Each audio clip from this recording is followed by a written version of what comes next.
L'actualité vue du net, c'est comme chaque jour un œil sur les médias avec Karim Yayaoui que j'ai failli oublier. Merci beaucoup Karim. Bonsoir, merci d'être avec nous. D'abord, le Gabon dont on a beaucoup parlé dans l'actualité, des manifestations, c'était ce week-end sur fond de grande sociale et la pression qui s'accroît sur Ali Bongo. Alors du côté de Slate Afrique, on évoque largement cette actualité. On évoque aussi comment l'opposition s'appuie sur la grogne sociale comme un levier au moment où Ali Bongo semble particulièrement affaibli. Le site du Point, dans ses pages Afrique, s'arrête un petit peu sur les raisons de cet affaiblissement, avec ses 5 épines dans les pieds d'Ali Bongo, notamment ses projets à l'arrêt. Beaucoup d'infrastructures ont été lancées, des routes, des hôpitaux, mais aussi des équipements de prestige parfois très critiqués, notamment une île artificielle, nous raconte Le Point. Il y a aussi ces grèves artificielles qui ont fragilisé, ces grèves à répétition, qui ont fragilisé l'économie. Le pétrole, on sait qu'il y a eu un certain nombre d'entreprises qui ont vu leur production perturbée, alors au point qu'on a eu du mal à approvisionner ce pays qui pourtant est très riche en pétrole. Et puis l'opposition gabonaise qui en profite pour répéter son discours classique, tout sauf Ali. Et puis il y a ce livre, le livre de Péan, ce livre qui accuse Ali Bongo d'avoir falsifié des documents, notamment des diplômes, mais qui revient aussi sur ses origines. D'après ce livre, il serait un enfant nigérian adopté pendant la guerre du Biafra. Alors, ce livre fait grand bruit. On en parle notamment sur le site du journal algérien El Watan, qui évoque un bongo sur un baril de poudre. Le livre de Pierre Péan, les Gabonais en ont pris connaissance il y a un moment déjà. Et du côté d'un certain nombre de médias qui restent proches du pouvoir, on évoque un Pierre Péan qui serait un schizophrène désœuvré. Alors, on voit cette opposition qui tente de se rassembler. Sur les réseaux sociaux, on voit aussi un certain nombre d'appels, comme celui de Jean-Pierre Rougou, qui publie sur son compte Twitter ce texte, celui de la Convention de la diaspora gabonaise, qui interpelle la France, l'Union européenne et la francophonie pour accompagner éventuellement le Gabon sur un autre chemin que celui qu'a voulu prendre son actuel dirigeant. Et puis le Parti socialiste français qui a condamné ces violences, ces manifestations que vous avez évoquées tout à l'heure, mais qui invite surtout Ali Bongo à ouvrir le dialogue. On en parle aussi sur le site du journal communiste L'Humanité, qui évoque un Gabon à la croisée des chemins, mais qui évoque aussi des médias qui seraient tenus d'une main de fer.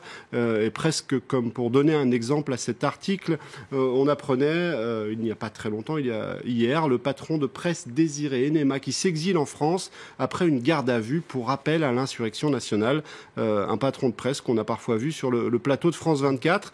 Et puis justement, sur notre site internet, il y a cette interview, ou plutôt cet appel lancé par nos journalistes aux autorités gabonaises concernant le sort de certains jeunes Gabonais, puisque certains d'entre eux étaient des observateurs. Ils nous informaient directement. Des contributeurs pour le site. Exactement.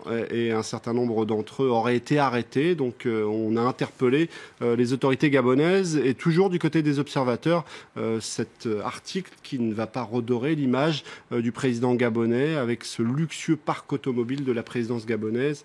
Du côté des observateurs, on s'est procuré des documents qui attestent de l'achat de véhicules de grand luxe comme des Rolls-Royce, alors qu'on sait que dans ce pays, la pauvreté est un fléau qui est loin d'être résolu. Oui, les richesses pétrolières, en tout cas, qui semblent assez inégalement réparties.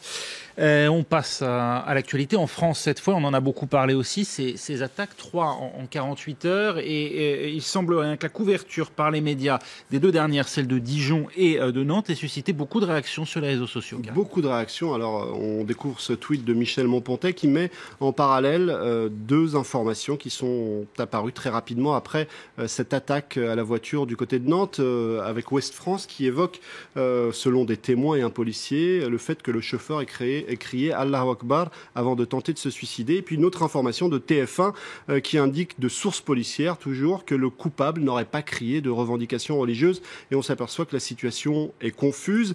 Sur les réseaux sociaux, le débat est assez clivé. Il y a ceux comme François qui considère que les médias mentent, en expliquant que ce sont des déséquilibrés qui agissent.